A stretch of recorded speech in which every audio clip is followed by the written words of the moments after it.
My fiancé said I wasn't worthy and left for someone better. But his girlfriend married another man and now my husband reads his begging messages. I was with Elliot for just over 4 years. The first couple of years were amazing. We moved in together after 18 months. My parents weren't thrilled, but hey, it's the 21st century. We had the same taste in everything, both binged the same shows, loved trying local restaurants, and could talk for hours about random stuff. He'd surprise me with little things, coffee waiting on the nightstand when I woke up, sending me TikToks that reminded him of me during the workday. Just normal couple stuff that made me feel like I'd finally found my person, you know. When he proposed on our 3rd anniversary, I was beyond excited. Just a quiet moment at the lake where we had our first date. The ring wasn't huge, which was fine, but it was perfect. I posted the obligatory ring pic on Instagram, called my mom crying, and immediately started planning our wedding for the following summer. But something shifted about 6 months after we got engaged. It was subtle at first, little comments about my appearance that weren't exactly compliments. He started saying things about how that dress would look better if I toned up more, or maybe I should try a different hairstyle, something more sophisticated. I'd laugh it off, but these comments started coming more frequently. Then it expanded beyond my appearance. He started mentioning how I should be more ambitious. He'd question things I said in front of his friends, making me feel stupid when I didn't know something he thought was obvious.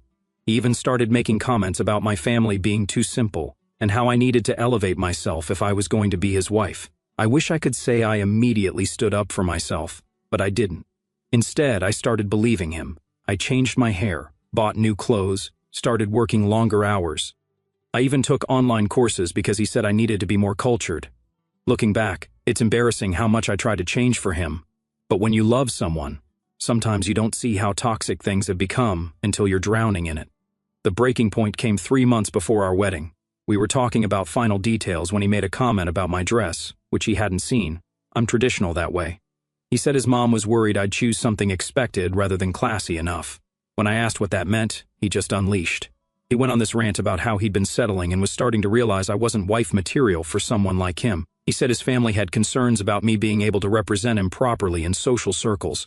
Then came the words I'll never forget. He looked me straight in the eyes and said I wasn't worthy of being his wife, and he thought he could find someone better. I just sat there, completely stunned. 4 years together, and that's what he thought of me. That I wasn't worthy.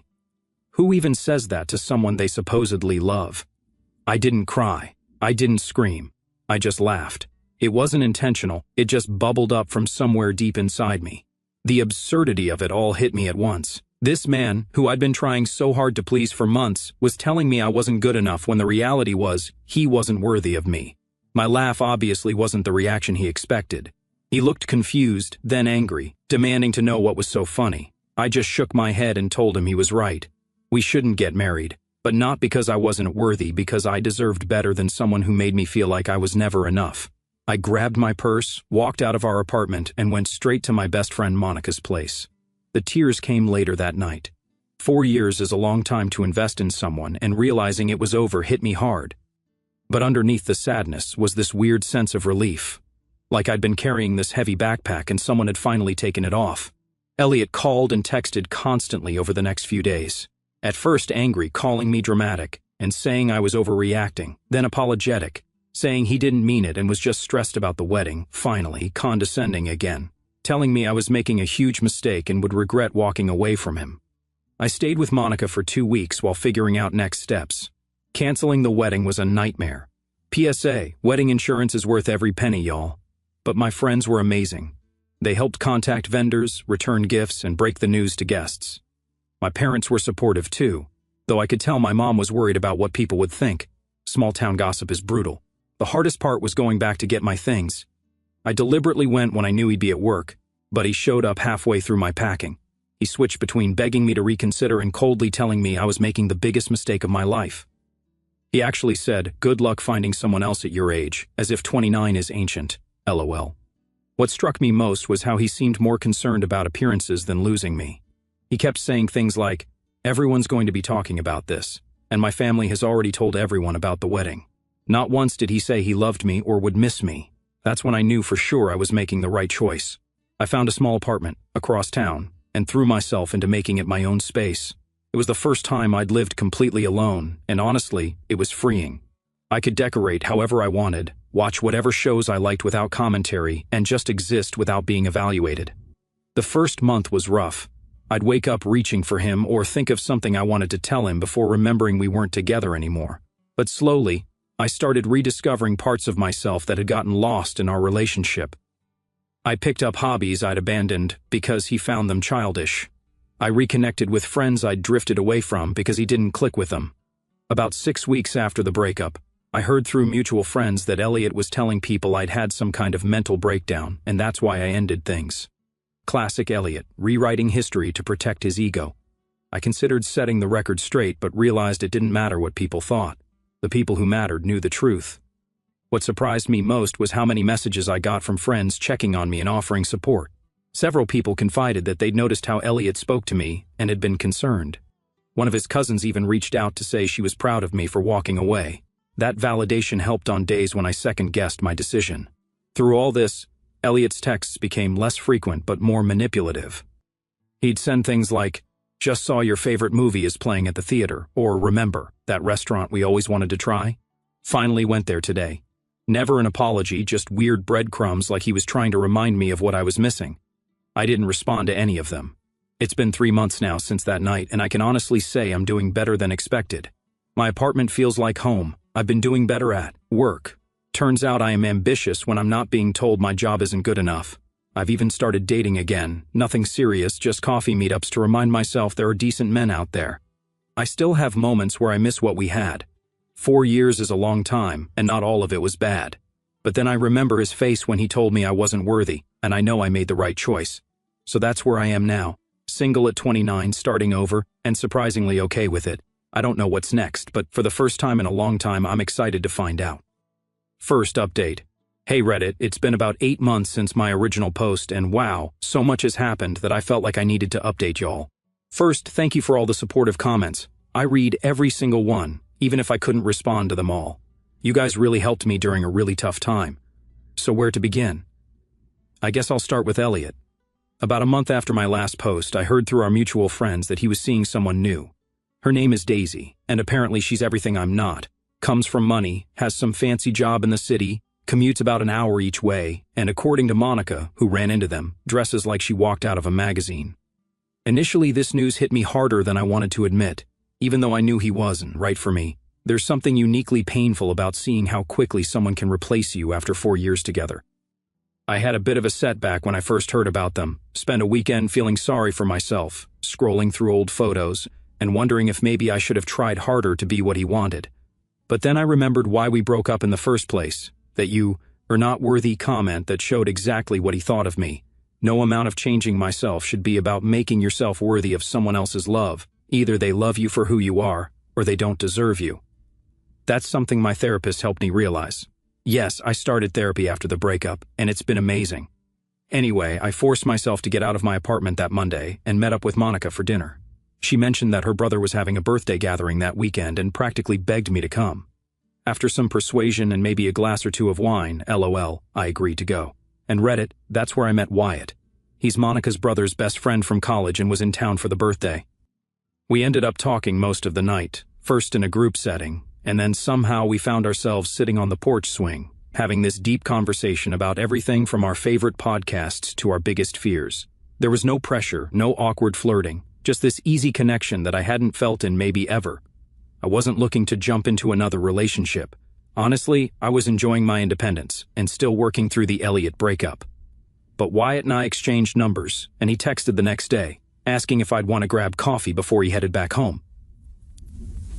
He lives about 40 minutes away in the next town over.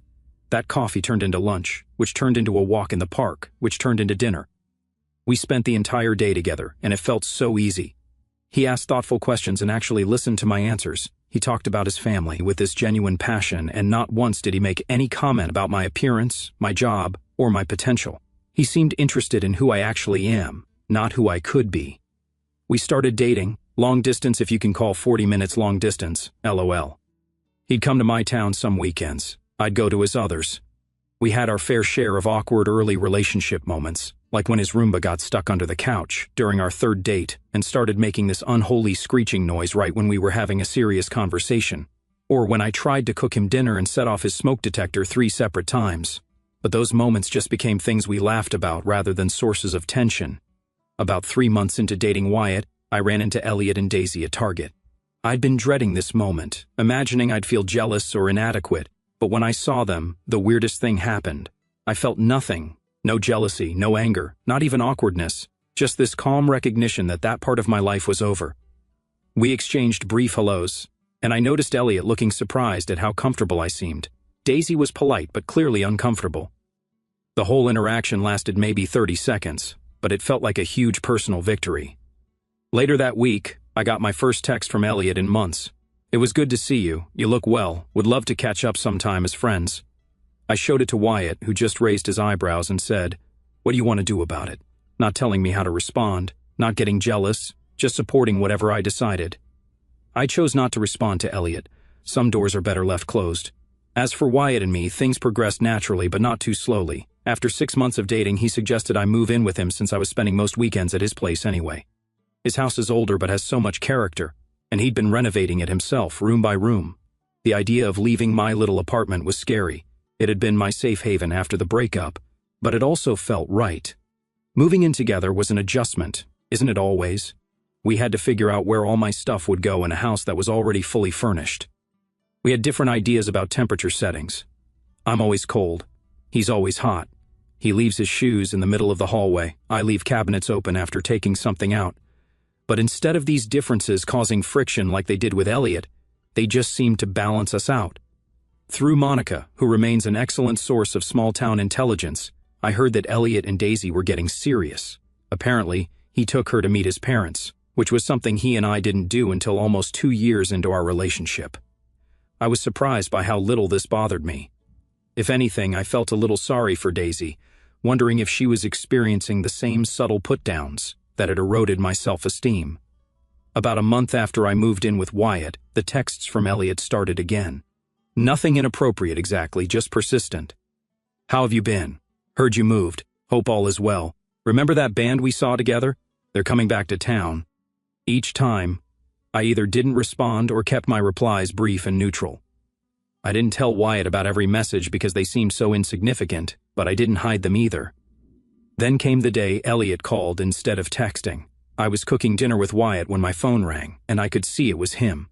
I showed Wyatt the screen, feeling suddenly anxious. "You can answer if you want," he said, giving me space to make my own decision. I declined the call, but Elliot left a voicemail, asking if we could meet up because he had some things he wanted to say in person. After discussing it with Wyatt, I decided to text Elliot back, saying I was happy in my current relationship, and didn't think meeting up was a good idea. His response came quickly. "I understand. I just wanted to apologize, properly, for how things ended. I said things I didn't mean. Too little, too late, but at least it was something." I thanked him for the apology and left it at that. Life went on. Wyatt and I settled into a routine that never felt routine. We explored new restaurants, took weekend trips, had game nights with friends. We talked about future plans casually, nothing pressured, just possibilities. And then, 6 months after I moved in, Wyatt proposed. It wasn't a grand gesture. We were having a picnic at the lake. Not the same one where Elliot proposed, thankfully, and he simply said he couldn't imagine his life without me. The ring was perfect, a vintage sapphire that had belonged to his grandmother. I cried, laughed, and said yes without hesitation. That evening, as we celebrated with champagne on our porch, my phone lit up with a text from Elliot. "Heard about your engagement. Didn't realize things were that serious. Hope you're not rushing into anything you'll regret." I showed Wyatt, who just shook his head and said, "Some people never change, do they?" We decided the best response was no response, and I blocked Elliot's number that night. Whatever weird game he was playing, I was done being a part of it. The next day we shared the news on Facebook, because it's not official until it's Facebook official, right? LOL. The outpouring of love from friends and family was overwhelming in the best way. Among the comments was one from Monica that made me laugh. "From not worthy to worthy of the best man I know in less than a year. That's what I call an upgrade." I probably should have been embarrassed that she referenced my breakup so publicly, but honestly, it felt like a perfect summary of my journey. We set our wedding date for 6 months out. Nothing extravagant, just a small ceremony with the people who matter most to us. That's next month now, and I'm feeling nothing but excitement. No anxiety, no second thoughts, just certainty that I'm exactly where I'm supposed to be. Oh, and the cherry on top of all this? Through the grapevine, small towns, I swear nothing stays private. I heard that Daisy broke up with Elliot last week. Apparently, she reconnected with an old flame and realized she had settled for Elliot. The irony isn't lost on me. So that's my update. From being told I wasn't worthy to finding someone who makes me feel valued every single day. Sometimes the worst endings lead to the best beginnings, right? I'll update again after the wedding if you guys are interested. Thanks again for all your support on my original post. It truly helped me through one of the toughest periods of my life. A second update. Hey Reddit. It's been almost 6 months since my last update, and I'm back with more tea to spill. Life has been an absolute whirlwind, and honestly, I wasn't planning on posting again, but the latest developments are too wild not to share. So where did I leave off? Right, Wyatt and I were engaged, and we'd set our wedding date. Wedding planning was so different this time around. With Elliot, everything was about impressing his family and friends. With Wyatt, we just focused on what would make us happy. Small ceremony, close friends and family. Nothing extravagant, but everything meaningful. No debates about whether the napkins were the right shade of blue or if my dress was sophisticated enough. Still can't believe I put up with that. About 2 months before our wedding, Monica dropped the biggest bombshell. Remember Daisy, Elliot's perfect girlfriend who was everything I wasn't? Well, apparently she'd been spending time with Monica's brother, Barry, while commuting to the city for work. They started as train buddies, then coffee friends, and then more than friends. She broke things off with Elliot rather suddenly, and he was apparently devastated. I wish I could say I felt bad for him, but karma comes for us all eventually, LOL. According to Monica, he was telling everyone who would listen that Daisy had blindsided him and that he didn't deserve this kind of treatment. Sound familiar? In the weeks leading up to the wedding, I started getting more texts from Elliot. I'd blocked his number after my engagement, but he started messaging me on Instagram. Just casual stuff at first, congratulating me on my engagement again, asking how wedding plans were going.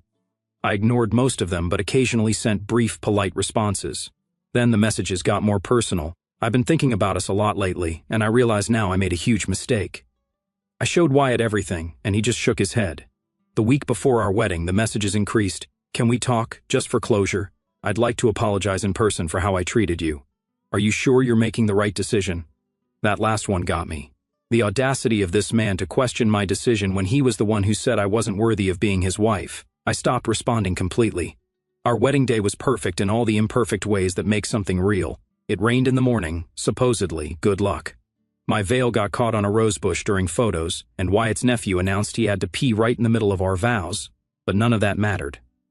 We were surrounded by people who genuinely loved us for who we are, not who they wanted us to be. And yes, Elliot tried calling me 3 times during the wedding. My maid of honor, Monica, of course, had my phone and just silenced it. When she told me later, we both laughed. Imagine thinking your ex would answer your call on her wedding day. We honeymooned in a little beachside town about 4 hours away, just a cute Airbnb with an ocean view. We spent our days exploring local shops, eating too much seafood, and just enjoying being together without wedding stress. It was the most relaxed I'd felt in years. When we got home, I had 17 missed calls from Elliot, plus a string of Instagram messages that started with "I need to talk to you" and progressed to "please don't ignore me." And finally, I made a huge mistake letting you go. I showed Wyatt, who looked concerned rather than jealous. "Do you want me to talk to him?" he offered. Maybe he'd finally get the message. I hesitated, then nodded. The opportunity came sooner than expected. We were unpacking from our honeymoon when my phone rang. Elliot again. Without missing a beat, Wyatt picked it up and answered cheerfully, "Hello, Ruby's phone." There was a long pause, then Elliot asked if Ruby was available. Wyatt, cool as could be, said, "She's a bit busy unpacking from our honeymoon right now. This is her husband, Wyatt. Is there something I can help you with?" The silence on the other end was deafening. Finally, Elliot stammered something about just wanting to congratulate us. Wyatt thanked him politely, told him we appreciated the thought but that Ruby had moved on completely and would prefer not to keep in contact. He wasn't rude or aggressive, just calm, direct, and firm. After he hung up, I just stared at him in amazement. No drama, no jealousy, no insecurity, just setting a healthy boundary. That is what a real partner does. Elliot hasn't called since. He sent one last message, "I understand now. I'm sorry for everything. You deserve to be happy." It felt like the final page of a chapter I'd been trying to close for a long time. Looking back on everything that's happened in the past year and a half, it's strange to think how devastated I was when Elliot told me I wasn't worthy of being his wife. At the time, it felt like my world was ending. Now I realize it was actually beginning. I'm not sharing this update to gloat or seek validation, though your supportive comments on my previous posts helped me through some really tough times. I'm sharing because I want anyone going through something similar to know that sometimes the worst moments of your life can lead you to exactly where you're supposed to be. Wyatt and I are talking about buying a house now. Just somewhere to build our life together. Somewhere that's ours from the beginning with no ghosts of relationships past. So that's where I am now. Happily married at 30, starting a whole new chapter, and finally understanding what it means to be truly valued by someone. I might post one more update down the road, but for now, life is good. Better than good. It's exactly as it should be. Thanks for reading, Reddit. Your support has meant more than you know. Last update. Hey Reddit, it's been almost a year since my last update, and I genuinely thought I was done posting about this saga. But life has a funny way of giving you closure when you least expect it, and I just had to share this final chapter with you all. So Wyatt and I have been married for 15 months now. After months of searching, we finally found our first house together about 4 months ago, a 3-bedroom ranch-style home built in the 90s, with some interesting wallpaper choices and a kitchen that desperately needed updating. But it has a big backyard for our future dog, still debating between a golden retriever or a rescue mutt, and it's ours. Home ownership has been a wild ride so far. The day after we moved in, the dishwasher decided to flood the kitchen floor. 2 weeks later, we discovered a family of squirrels had been living in the attic, and don't even get me started on the bathroom sink that randomly gurgles in the middle of the night. But honestly, working through these little disasters together has been strangely fun. Wyatt and I make a good team. He's better at the heavy lifting, I'm better at organizing the chaos. After getting mostly settled, we decided to host a housewarming party, just a casual Saturday afternoon gathering with about 20 friends and family members. I spent days cleaning every corner, arranging snack platters, and making sure our new place looked presentable despite the half-finished painting project in the hallway.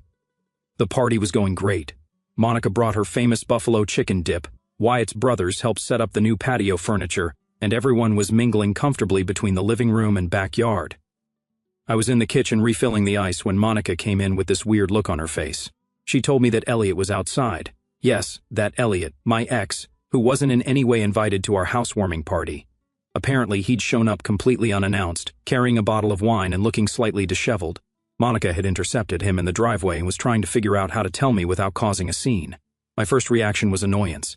This was our day in our new home. The fact that he thought he could just show up after everything. Ugh. But then I took a deep breath and realized I wasn't even nervous about seeing him.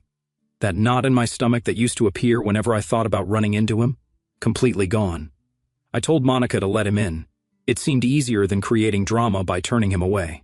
I went to find Wyatt, who was showing his dad the garage storage system he'd installed. When I explained the situation, Wyatt just raised his eyebrows and asked what I wanted to do. Again, no jealousy, no territorial nonsense, just support. Have I mentioned how much I love this man? We decided to greet Elliot together, keeping things civil but not overly friendly. When we walked outside, he was standing awkwardly by the snack table, looking out of place. He'd clearly had a few drinks before arriving. Not sloppy drunk, but definitely loosened up. He handed me the wine bottle, which, ironically, was the exact same kind he used to criticize me for buying because it wasn't sophisticated enough. The conversation started painfully polite. He complimented the house, asked standard questions about the neighborhood, mentioned the weather, all while giving Wyatt these weird side glances. I could feel the tension building but kept things moving along, introducing him to people as an old friend, which felt generous. Seemed simpler than ex-fiancé who told me I wasn't worthy of him. Things took a turn when one of Wyatt's cousins innocently mentioned how happy Wyatt and I seemed, and how perfect we were for each other. Elliot mumbled something under his breath that sounded suspiciously like she wouldn't be here without me. When I asked him to repeat himself, the floodgates opened. He launched into this bizarre speech about how he had prepared me for Wyatt, how his criticisms had motivated me to improve myself, and how I should actually be grateful for our breakup because it led me to where I am now. I was too stunned to respond immediately. But Wyatt calmly stepped in, no raised voice, no macho confrontation. He simply said that while he was certainly grateful that I was in his life, my personal growth had nothing to do with being torn down by someone else. He added that we'd prefer to focus on celebrating our new home today, and maybe this wasn't the best time for this conversation. Elliot didn't take the hint. Instead, he turned to me and asked if I ever thought about what could have been if he hadn't let me go. His words, not mine. As if he didn't tell me I wasn't worthy. The way he said it, like he was doing me a favor by considering taking me back, instantly transported me back to that night when he'd broken my heart and my spirit in one fell swoop.